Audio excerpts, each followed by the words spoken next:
Good afternoon and welcome to today's Level 3 Advanced and Creative Hair Professional webinar. This webinar has been designed to give you some hints and tips moving forward into the endpoint assessment. Can I just confirm that you can all hear me? If somebody can raise their hand in the hand function on the GoTo webinar toolbar, I'd be grateful. And if one of the ladies on the webinar with me, Diane or Rebecca, if you can just confirm that you can all hear me. Yeah, there's a hand risen, Sarah. Super duper, thank you very, very much. And like I said, welcome to the webinar today. So I'm Sarah Fioda, I'm your Hair and Beauty Technical Advisor, and joining me on the webinar today is Diane Mitchell, the Lead Independent Endpoint Assessor, and our EPA Partnership Manager, Rebecca Hollenby, and Emma McKay, your Industry Manager. So I would like to thank the ladies for their support today. Also, please bear with us. We are all working from home at different parts of the country. So if there is any background noise, it's normally a dog barking or somebody coming home from school. So thank you very much. So again, I'd like to thank Diane for joining me, because Diane will be going through some of the slides and we'll be giving you some hints and tips and going through what we've started a frequently asked questions document, and Diane will be going through some of them. Any questions you have, please put in the chat box, because they do make up this document, this frequently asked questions document. So it's super to have your input. So so a little bit of housekeeping. We're going to move on to the agenda, and yeah, questions in the function box, please. We have got a couple of poll questions that I'll be doing today. Please bear with me, because I've only done them once this morning and I'm not very good on them, so just bear with me. But it's just to give us an idea of how we're going to shape the future webinars. And this webinar is being recorded, and as you've registered to attend, you'll be sent a presentation and a recording with also a CPD certificate for joining us.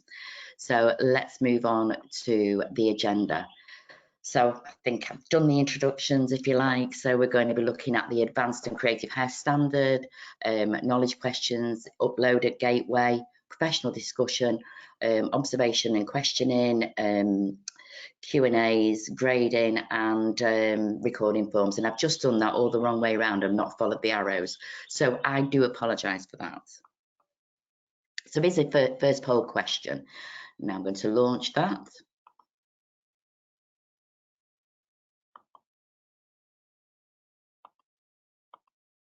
Okay.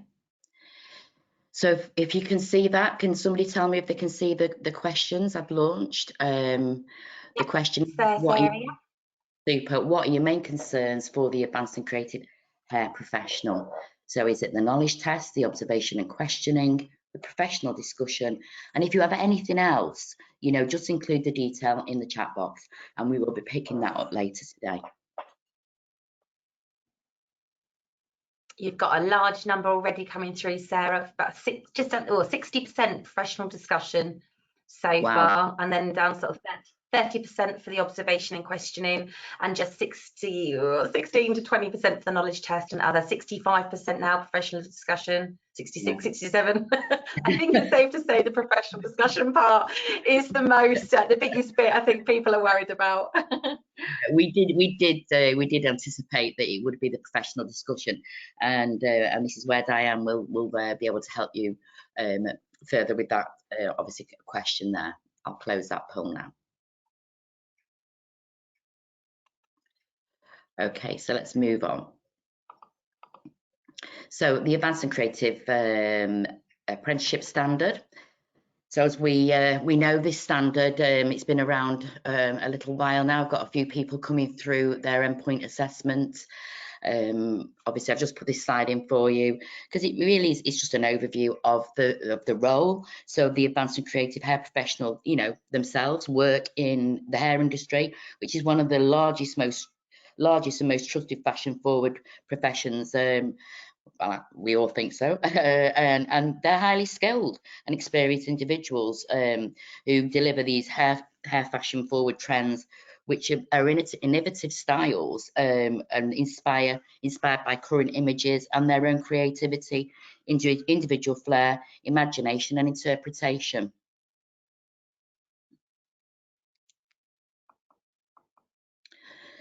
So if we look at the assessment plan, so the endpoint assessment plan, it's a formal summative assessment that concludes an apprenticeship programme, and there are 3 methods for the advanced and creative, and that is the knowledge test and the observation and questioning and the professional discussion. So let's take a look at the knowledge test. So again, this is 40 multiple choice questions delivered online. It's invigilated under exam conditions, and it's either a pass or a fail. The pass mark is 28 and it's 70%. The apprentice must have a minimum of 80 minutes to complete the test, and the test is closed book, which means the apprentice cannot refer to any books or assessment materials that they have been working with. The knowledge test can be taken at any time before or after the practical observation. This is to ensure that the apprentice has critical health and safety knowledge.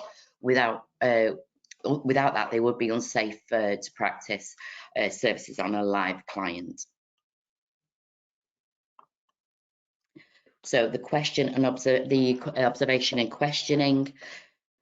So let's move on to the next slide. So the observation and questioning, it should take 5 hours for the whole day. The ACHP has a discretion to increase the time by 10%, which is 30 minutes. And so the EPA can be taken in the employer's salon or the training provider's salon as far as reasonably practical.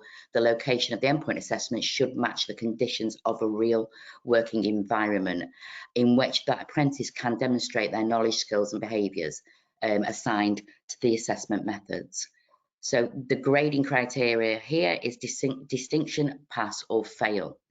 And one assessor may observe up to a maximum of 2 apprentices at any one time to allow the quality and rigour of this observation. And the typical working day in a salon would be considered as 7.5 hours.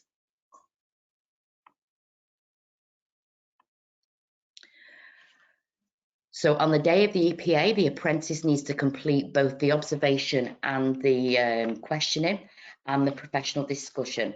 And the order of these can be taken at any time. The professional discussion could be done before the observation. So as I said on the previous slide, it's 5 hours and the professional discussion is 45 minutes.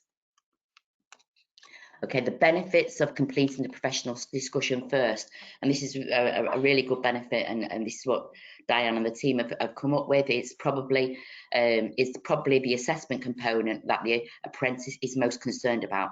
And I think to yourself, if they've been waiting all day, they've done the practical at the back of their mind, they've got this professional discussion looming, so you know, and they could be really, really tired. So it's great that we can do this professional discussion first, and it is a massive benefit. As well, so the start times can be staggered, so the second apprentice doesn't have to wait around. And once the practical observations are completed, then the apprentice is free to go home and obviously put the feet up for a well-earned rest.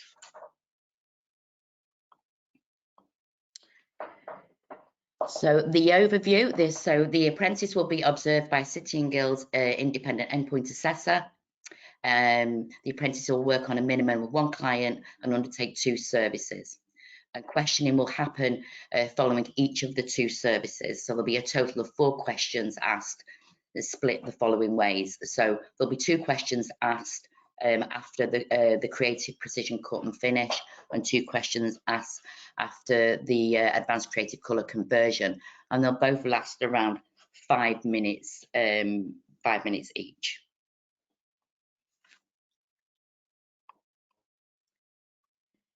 So the precision cut post gateway, and prior to the observation, the apprentice must have carried out an in-depth consultation and a complex analysis of the client's hair and scalp.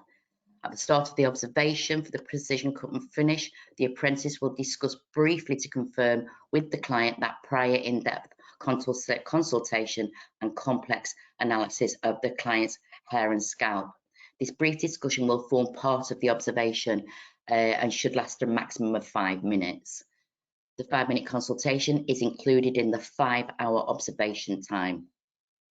The evidence must be provided that the apprentice has completed the in-depth consultation and complex analysis of the client's hair and scalp, analysed factors influencing the design and creation of the hairstyle look, and planned, created evidence and evaluated a look from the collection of hairstyle looks.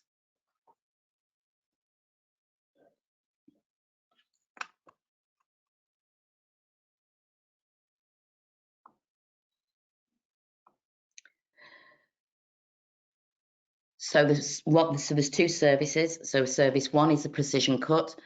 The following activities must be observed during the observation and questioning, and the apprentice must create 1 precision cut and finish from their personal collection of hairstyle looks using safe working practices and effective communication, sectioning and cutting guidelines to achieve the required look, precision and personalized cutting techniques tailored to suit the individual's characteristics, preparation, fashion styling, dressing and finishing techniques, and use the relevant products and tools and equipment.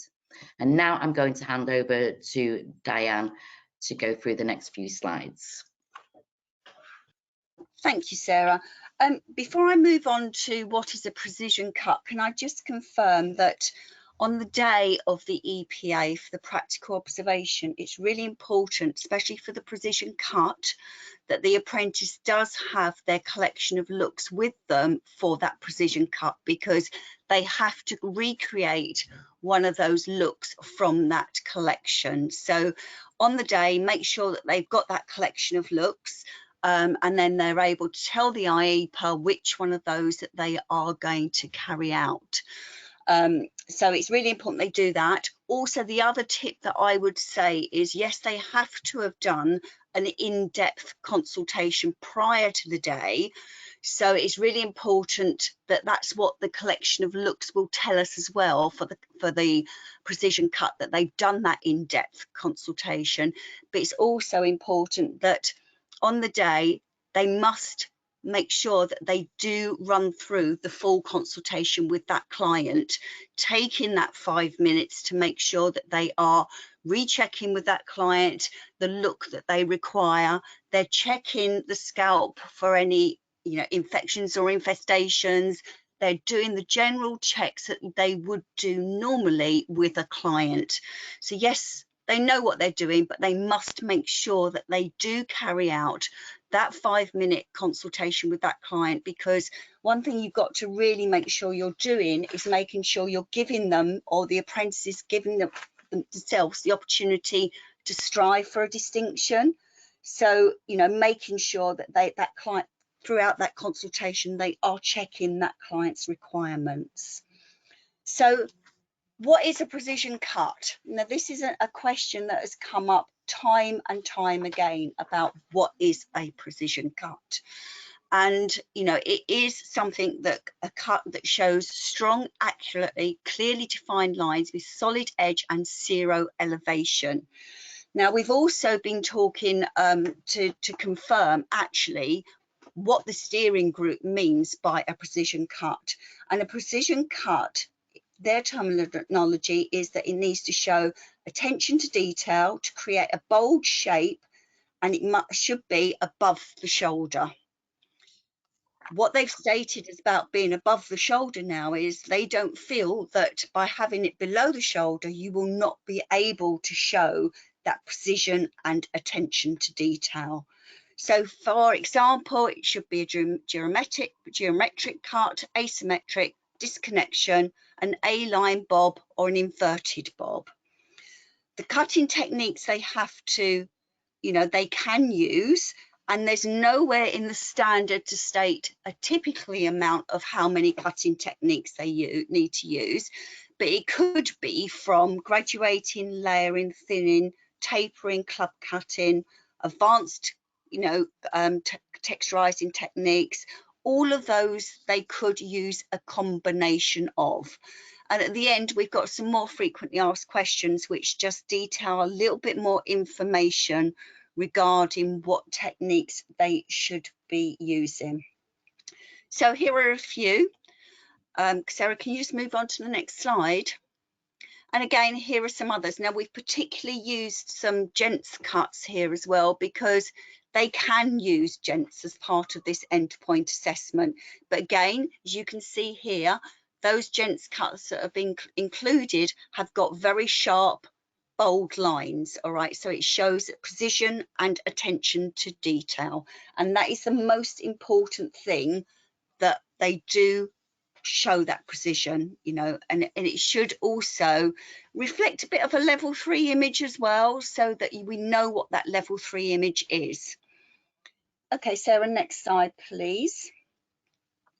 So moving on to the second service, which is the advanced creative colour conversion. And the terminology of a colour conversion is slightly different for everybody, and what is a colour conversion. And one thing I wanted to make very, very clear is when we talk about a colour conversion, we're not talking about a full colour correction. And I think that is really, really important. So again, post gateway and prior to the observation, the apprentice must have been carried out an in-depth consultation and complex analysis. So we'd need to have proof of that on the day of EPA.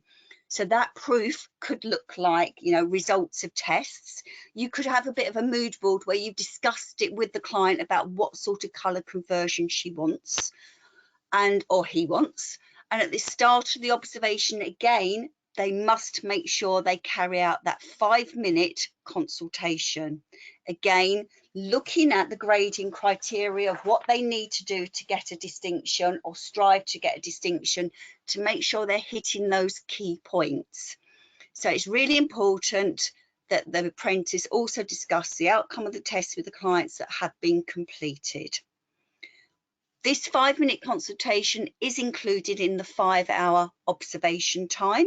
Okay, and as I say, been through in-depth consultation, complex analysis of the client's hair and scalp, and any influencing factors. Thank you, Sarah. Can you move on to the next slide? So what is a creative colour conversion? Now, it states it has to be on hair that has been previously coloured, so over 30% of hair. And what they mean by this is a colour conversion is all about showing their creative techniques using creative sectioning patterns. Yes, it needs to be on hair that has had previously colour, and the apprentice needs to take into consideration that previous colour and how they have maybe adapted their product choice to be able to take into the account that maybe that colour has faded through the end. So they've thought about maybe they've needed to add a little bit more warmth to the colour that they've done, or whatever it is. So it's not a full colour correction.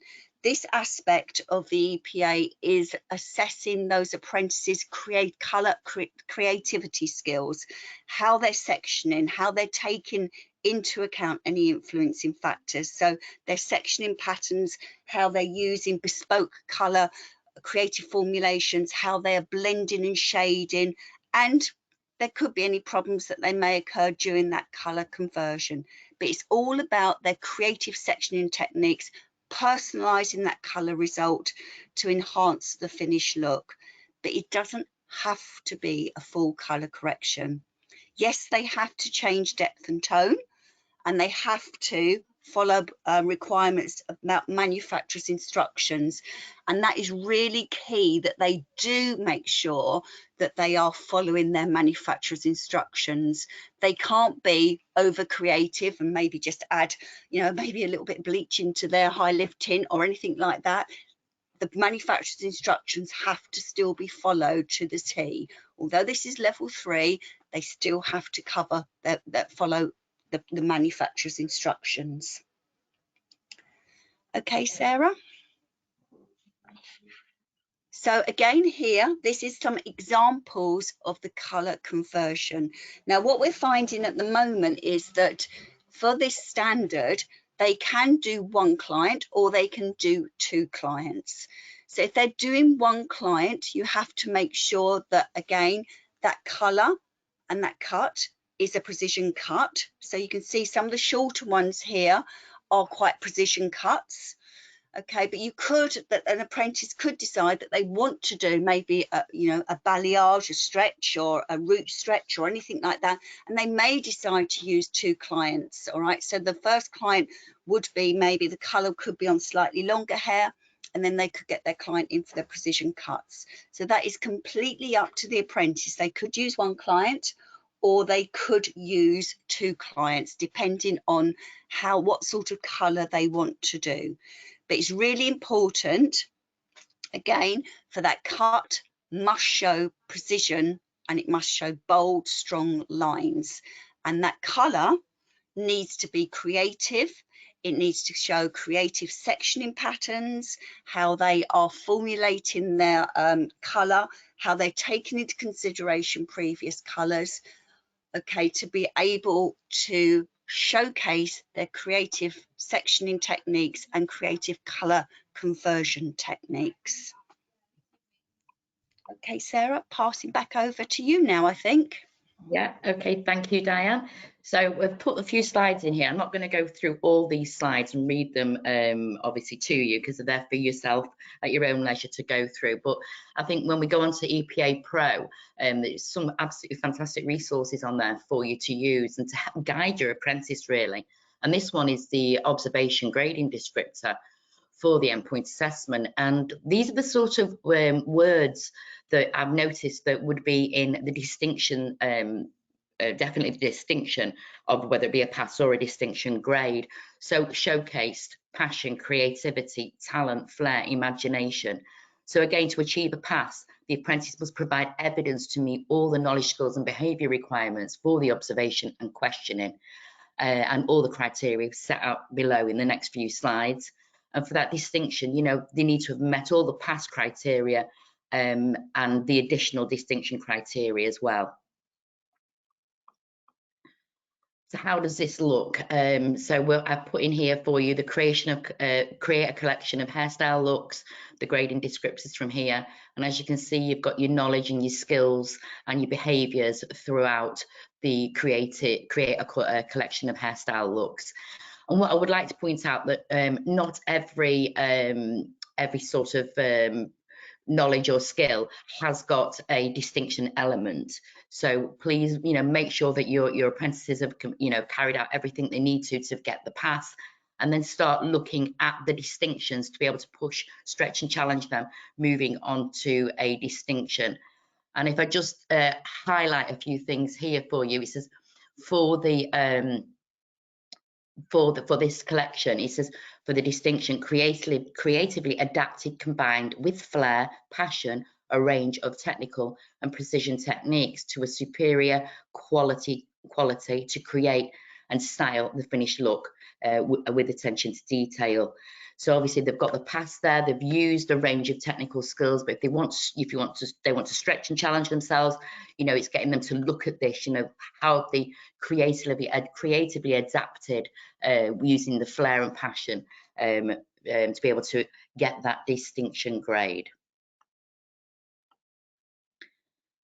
So if we look at the advanced and creative colour conversion here, as we can see, the first two of these have got no distinction criteria, but you know, the skills 18, the consultation, maintained attentive, informative communication. I think it's really, really reassuring when your apprentices are actually talking through to their client, you know, what's going on, and it builds up that, as it says, a positive, lasting relationship with the client.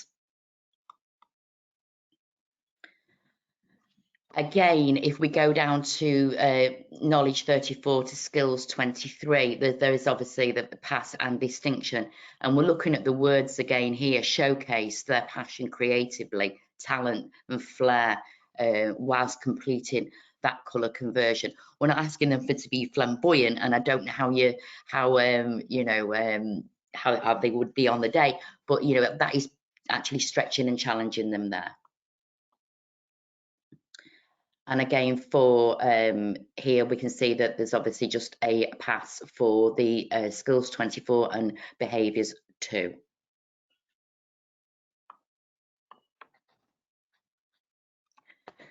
So the observation and questioning, we have a checklist on EPA Pro. Now this would be a great checklist for you get your apprentice to work with, so they'll know they're going to undertake 2 services, a minimum of 1 client. It's a 5-hour session, and they know exactly what their the services are. Service 1 being the precision cut, and service 2 being the advanced creative colour conversion.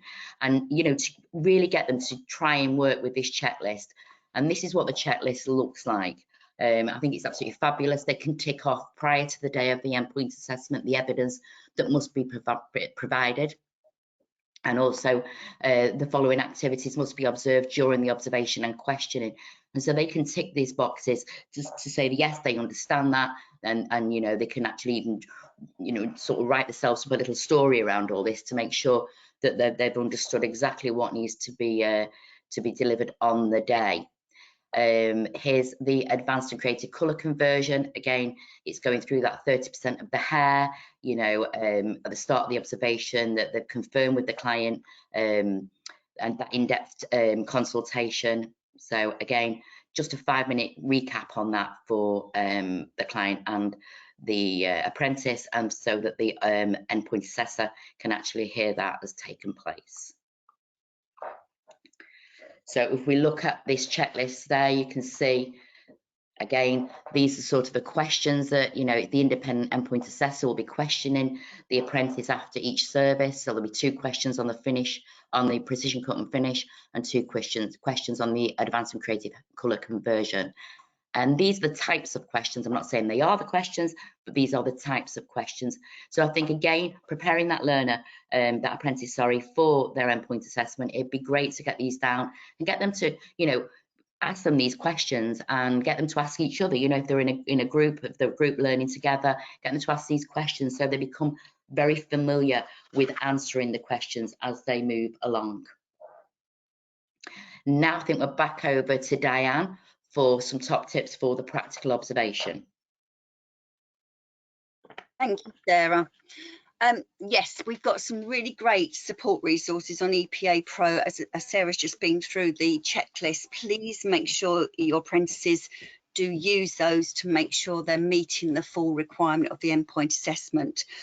When the IEPA arrives, where they will still be arriving 30 minutes prior to the start of the EPA, because this is still really important that we give that IEPA the time to talk to the apprentices, to put them at ease.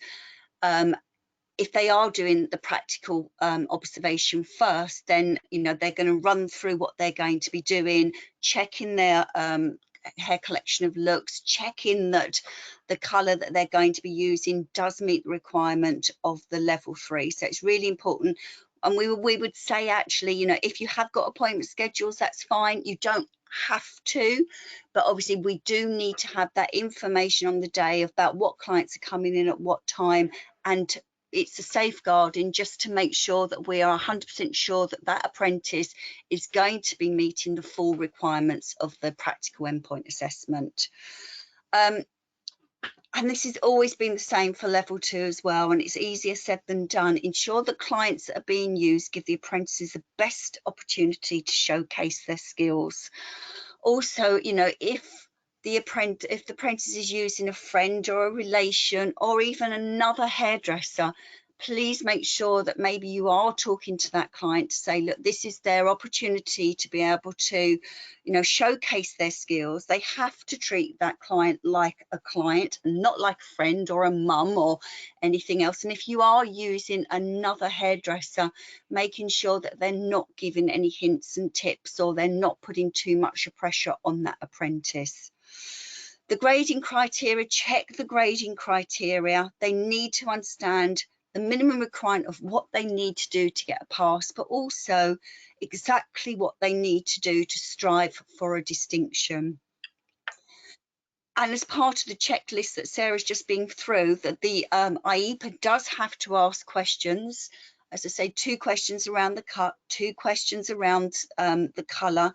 So prepare those apprentices with what questions could be asked. One of the areas for colouring is around one of the skills that they have to show, which doesn't always happen, is what would you do if a problem occurred? So it's good to be able to think to that, you know, prepare that apprentice around the colour they're doing on the day. Give them a few problems. What happens if this happened? How would you deal with it? So that they're prepared for those questions from that ACHP. Thank you, Sarah. Thank you very much. Now let's move on to the professional discussion. So this is an overview of the assessment specification and the type of assessment. So this assessment takes the form of a professional discussion, which must be appropriately structured to draw out the best of the apprentice's competence and excellence, and covers the knowledge, skills and behaviours assigned to the assessment method. It will involve questions that will focus on the coverage of prior learning or activity and problem solving. So the assessment conditions, the assessment will take form as a professional discussion, which we've said. Actually, that's been in there twice. I do apologise for that. So the grading for this is a distinction, pass or fail. And the rationale behind this was the occupation involves an extensive practical activity, and a professional discussion will allow some of the knowledge, skills and behaviours which may not naturally occur in every workplace or may take too long to observe to be assessed, and the assessment of the knowledge, skills and behaviours. So the apprentice will use their collection of hairstyle looks to support the professional discussion, and the collection of hairstyle looks, whether it be a portfolio, is not assessed or graded by the ACHP, but it will be used to inform that professional discussion. So the professional discussion will be conducted as set out here. So it'll be a one-to-one conversation with no other parties involved, completed in an appropriate environment, free from any distractions or interruptions. And both parties may refer to the apprentice's portfolio of evidence, collection of looks to support the discussion. And when completing the professional discussion, the apprentice will describe the services that have completed, from the collection of hairstyle looks, from the consultation to the finish and aftercare advice, covering all the applicable knowledge, skills and behaviours. And so this would reflect the service delivery in the salon and would ensure that all the knowledge, skills and behaviours have been covered. And they would also describe how they have considered the client's individual characteristics and influencing factors, hair classifications, characteristics, products, tools and equipment, application of techniques and technical skills and services that they have selected for this client. Again, I've put in here for you the grading descriptors for the pass and the distinction. And again, they are using these types of words, you know, showcased, created. So I think this is really important. I'm not going to read through all these, but they are here for your leisure. And again, it showcased their passion creatively and talent in the presentation and promotion of the collection. You know, it's having that passion about why they've done what they've done and what they've achieved from this, you know, and I think that's really important. What I do love about this absolute brilliant grading descriptor, if you can see, it says notes, and it says, for example, who was your target group and how could you use this to promote yourself and the salon? I think this is brilliant because they can actually write in here, they can go through all the skills, knowledges and behaviours and write themselves some notes in there, preparing themselves for that professional discussion with the ACHP. And again, you know, at the bottom it says notes, it says things you need to consider when choosing a platform, a media platform to promote your collection of looks.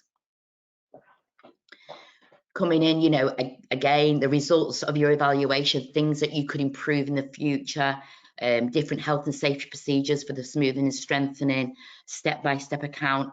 And this is all taken probably from their case study and their practical, where they've been working with their client, their smoothing and strengthening clients.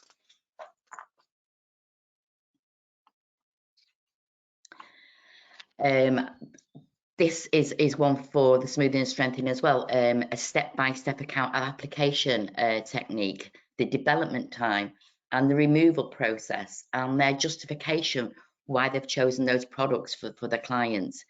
I just think it's really, really good for the apprentice to be able to make some notes here. And, you know, did they achieve that desired result? And how did this affect the advice to the client for future services and products? And on this one, again, it's all about the call of conversion, and it's asking to list the types of problems that may occur and how would they resolve them, just in case that came out into the professional discussion. You know, they know exactly what they need to be saying moving forward. And this is a long list here for you, but again, I think it's absolutely brilliant if they go through, you know, removing artificial colour, removing bands, and then, you know, give a step-by-step account covering how they would adapt each of the services to take into account any influences in factors. And then if we look at this, the distinction descriptor here, you know, it's showcase an expert familiarity of advanced colour conversions, correction services, it's saying, and showcase passion, creativity and talent in their presentation. So it's really going to give them a bit of a heads up to be able to sort of shape how that professional discussion is going to go and how they can help lead, or how they will lead that discussion. And the last slide here on these grading descriptors, you know, it does state, did you achieve the desired look? Obviously for the colour conversion, and the professional development is behaviours 3 and 5. And again, they can make some notes there, you know, they can explain how they've promoted their own professional development and how they've embraced, you know, continually learning and moving forward with their ways of working. Over to Diane for some more top tips. Okay, thank you, Sarah. As I said, this is probably the biggest concern for most providers and most apprentices is this professional discussion.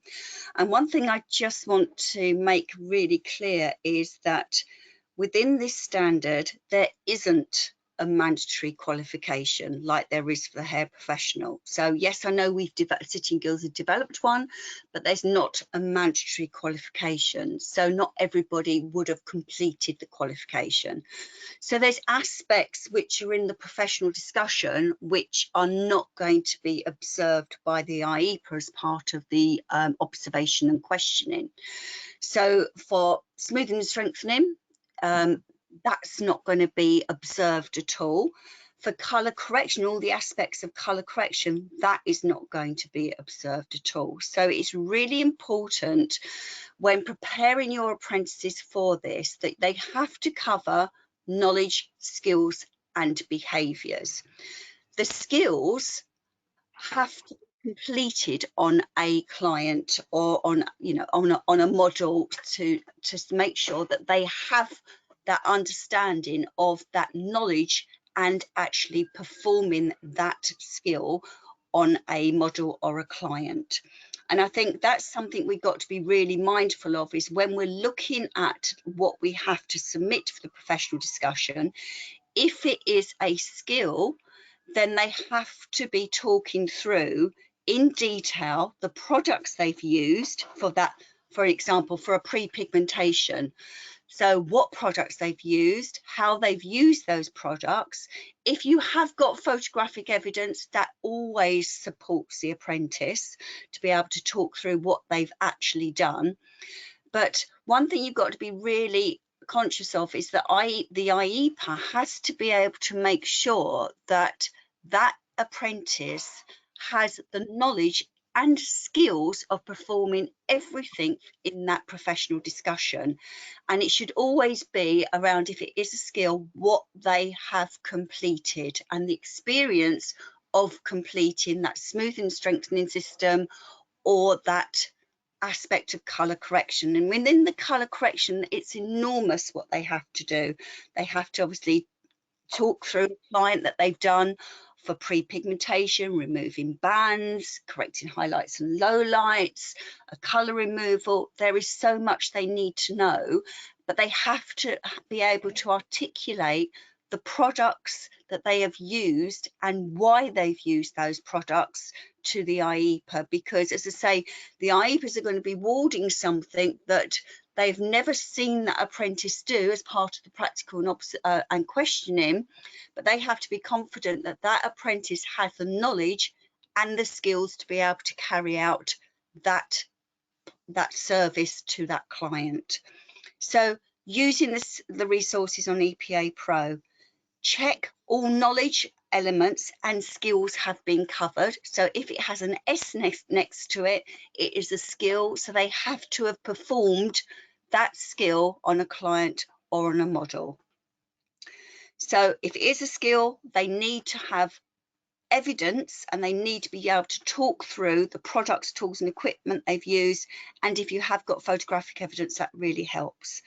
Now, one thing I would say, we've done a few of these now, is that the apprentices that possibly have used a bit of a PowerPoint presentation have actually, it's really helped them because it's visual. They can see what they're doing. It's got prompts on there. But one thing that the IEPAs will not want to see is the apprentices reading verbatim from a slide or from a script. They can have prompt cards and that's not a problem, but as I say, if they start to read verbatim from a prompt card or from a script or from a slide, the IEPA will ask them to start to put it into their own words, because that doesn't, if they're just reading from that script, it doesn't show us that they have that full understanding. Now, they're going to be really nervous on the day and we completely understand that, but it's still really important that we are confident that they have that knowledge and that skill. So if you are using a PowerPoint presentations, have maybe bullet points of highlighting each of the areas that they need to do, and maybe a few prompt cards just to prompt that apprentice, but they mustn't read verbatim from it. Making sure that you do check all the grading criteria, making sure that the apprentice does know what they need to do to get a pass and what they need to do to strive for a distinction. A really important thing is this is at level 3 and the professional discussion needs to be led by the apprentice. Now, the IEPA will ask questions, and that is one of the reasons we ask for all the evidence to be uploaded at Gateway, because it's really important that as soon as you upload that Gateway evidence, it gives that IEPA the time to check through to make sure, firstly, that all the evidence is there, because the last thing we want to do is to set an apprentice to fail. If there are any gaps in it, then obviously the IEPA will talk to the EPA team, who will then raise it as a concern with you as a provider. But also the other thing they have to do is make sure that they are aware of what products they've used, because there's so many different products out in the market for colouring and smoothing and strengthening. And it's really important that if it is a smoothing and strengthening system that they haven't used, then they will have to do some homework on it. They need to understand, firstly, does it need a skin test or not? You know, if it is, what heat does maybe the straighteners have to be on, how many passes will they need to do? So those are the sort of questions that the IEPA will be asking as part of their minimum of so many questions they have to ask as part of this professional discussion. So it's really important that the apprentice has this information. They have a sound understanding of the products, tools and equipment they have used for every area that they've completed within this professional discussion. Again, they only have 45 minutes to get through this. And this is another concern. If they start to read from a script, the amount of information they're going to get through, they're not going to achieve in 45 minutes. So it's really important to bring out the highlights of what they've done to be able to showcase their skills. Okay, Sarah. Thank you. Now it's still with Diane, and Diane's going to talk you through the Gateway. Okay, so just really quickly now, obviously for the gateway, as I say, the reasons we ask you to upload this in Gateway is to give the IEPA the opportunity to be able to flag any concerns, but also prepare their questions personally around, and they have to be individual around each apprentice and the techniques, products, tools and equipment they've used. So they have to do a declaration first. Obviously, the other thing we have to make sure is that that declaration, we have to make sure that what they've put forward is the apprentice's work. So it's really important that you declare that this is what the apprentice has done. So the apprentice signature, the line manager's signature and the training provider. Thank you. And here's the assessment recording forms. Okay, so the whole 17 pieces of evidence is confusing lots of people. All right, it doesn't have to be 17 pieces of evidence. That is what is clarified, that is what is stated in the assessment plan, but it doesn't have to be 17 pieces of evidence. Probably a tip for me would be that you put forward case studies, things like that, but also put forward maybe a presentation that they're going to be doing on the day. But here it's really important that straight away here it's all about knowledge. If you move on to the next slide, Sarah. The next slide's the FAQs, Di. Oh, have we not got the rest of it? Okay, so okay. An example in here. Okay, so what, obviously this is an example of obviously the recording form. This is just obviously the create a collection of hairstyle looks. So this is just knowledge of. But one thing I just make really clear is if it is a skill, make sure that they have actually completed that skill on a client, on a model. Okay. Thanks, Di. Sorry, it's going to the grading criteria, not the FAQs. So grading criteria, we've put this in for you. So it's determining the apprentice's grade here and the overall grade. So the knowledge test is either a pass or a fail. The observation and questioning is a fail, pass or distinction. And the professional discussion is a fail, pass or distinction. And there's a table on the right-hand side of the slide just showing you how that apprentice can reach the distinction, which is at the bottom of the table, which would be a pass for the knowledge test and a distinction in both the observation questioning and the professional discussion. Or they could just achieve a pass, and that would be a pass in the knowledge test, a pass in the observation and questioning, and a pass in the professional, a distinction in the professional discussion, and that would give them an overall pass. Or the top one is where they would just pass in each of the 3 assessment methods, and that would give them an overall pass grade. So now we're going to go back to Di on the FAQs that Diane's been collating so far. Okay, can I just confirm that if they did fail a component of the endpoint assessment, they could retake that one component?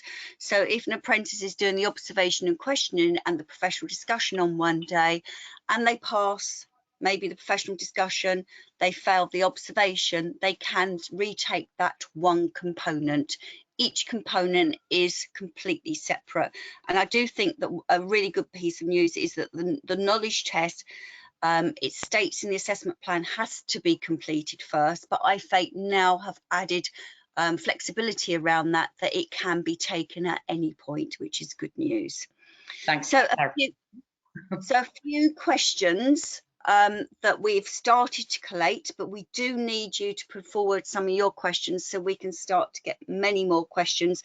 And as I do believe, as more and more training providers, more and more apprentices go through endpoint assessment, there'll be a lot more. So first of all, what happens if the client from the apprentice's hair collection of looks lets the apprentice down, is unable to attend the EPA? We know this happens so many times. Clients let them down at the day.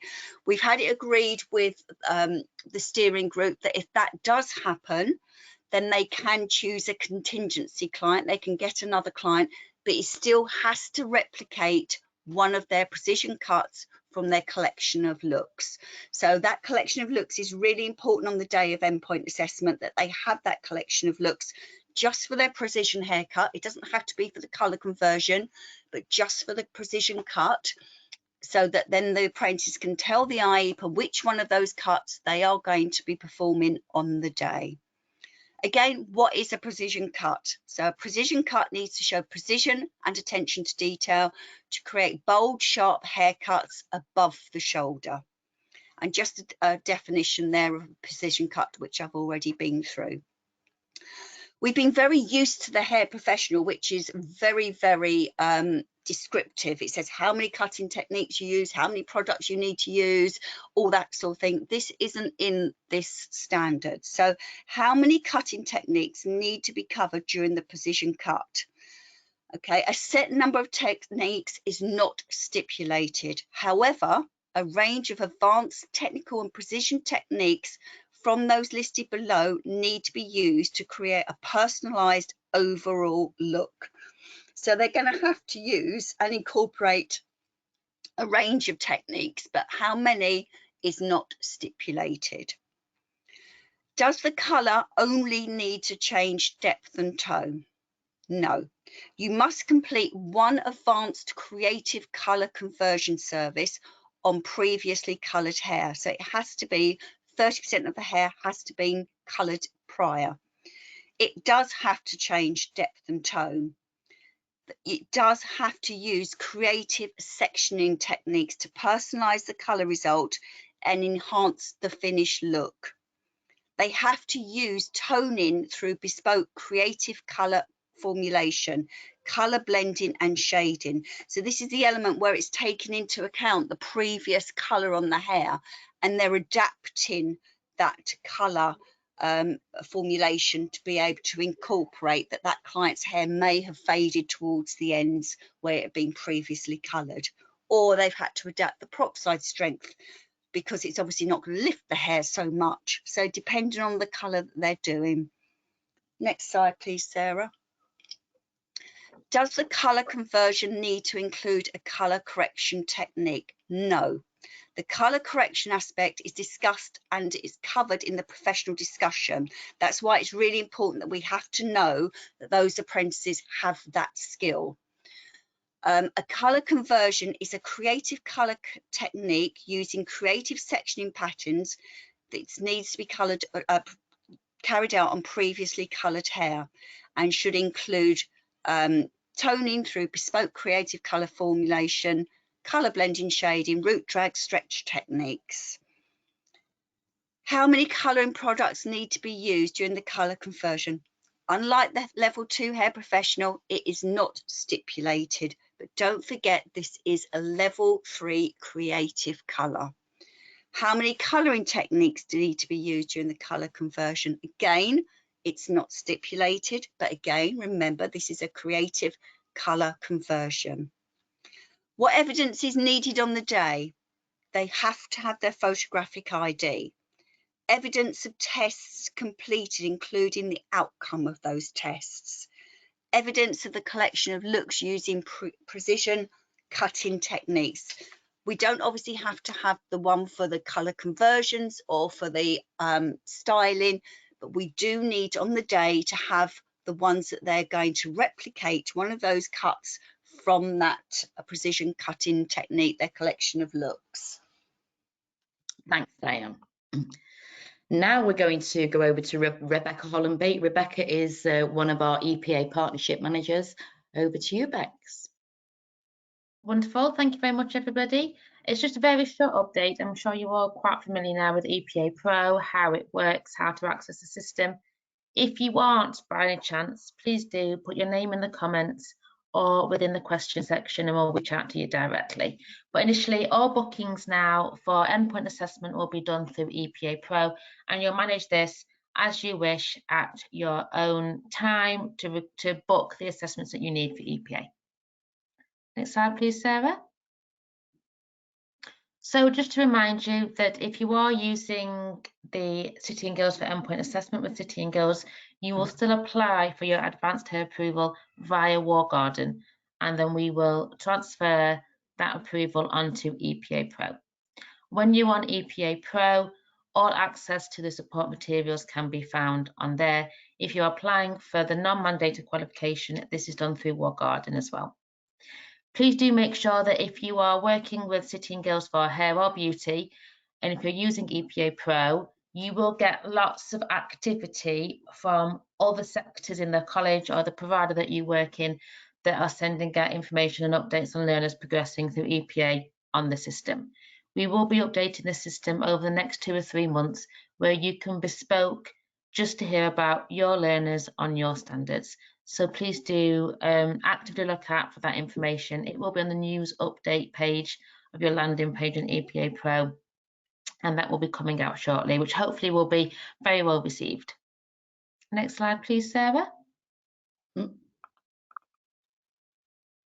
So just again to reiterate a point that we've raised before, when you're booking endpoint assessment on EPA Pro, particularly where we have a knowledge test, and obviously the Advanced and Creative Hair does, you will still book the knowledge test in War Garden and it'll be run through Evolve. It will come down in Evolve, and you could sit the Evolve assessment either online in your centre. We also have this test now on remote invigilation. So if your learner wanted to sit it at home, if that would be easier, or in the salon itself, all these things can be catered for with our remote invigilation platform. Again, please do ask any questions on Evolve, War Garden or EPA Pro directly to me, and we can pick up separately. Thank you very much, Sarah. Next slide. One of the things that has been highlighted quite evidently throughout this presentation is the wide range of support materials that we have for this standard. If you are just a tutor using endpoint assessment, using EPA Pro, just to access the support materials, we can now give you support material only, read only access. If you would like this, this will save you any communications feeding through an email. This will save you the ability to register new learners or upload any learners documentation. But just to see the wide range of support materials we have, please do email to epaprosupport@cityandguilds.com your email address, and they will select you a read-only access via EPA Pro until, as I said previously, we have kind of sector-specific accesses set up within the system. Thank you, Sarah. Do look out for any updates that we have on Pro, downtime, changes, updates and webinars that we run. We run a lot of webinars now specifically on Pro as the platform is improving and changing quite regularly. So please stay up to date with the latest news, and that's on the left-hand side as you log into the platform. Thank you, Sarah. And as many of you will be aware, we now provide full feedback for all learners. It initially started as a pilot for level 2 hair professional 6 months ago now.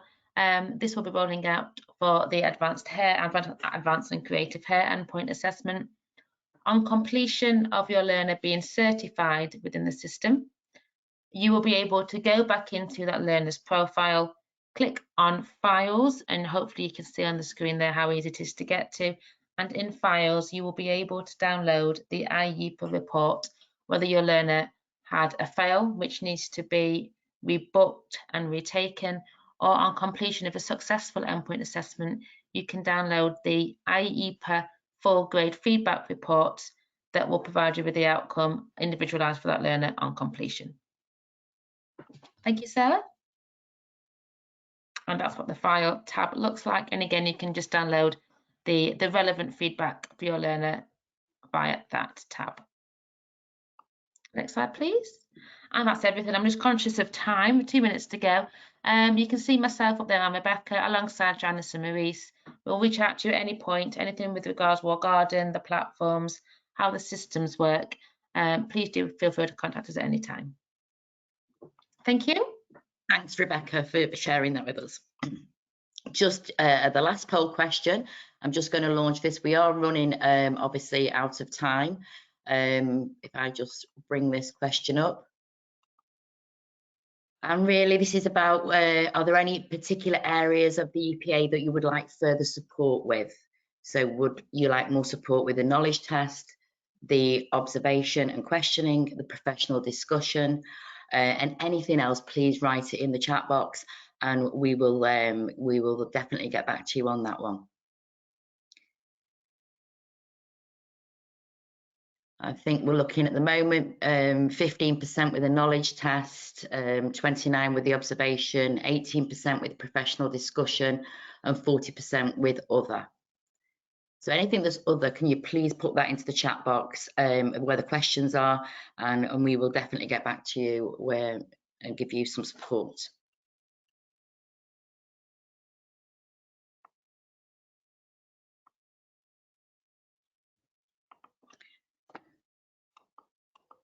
So further support, we do have our own programme qualification that will enhance that apprentice's journey throughout their 18-month period. So we do have that. There's the POS number, which is 700403, and the QAN number. This is a non-mandatory standard, but we do have a qualification to run alongside for your support.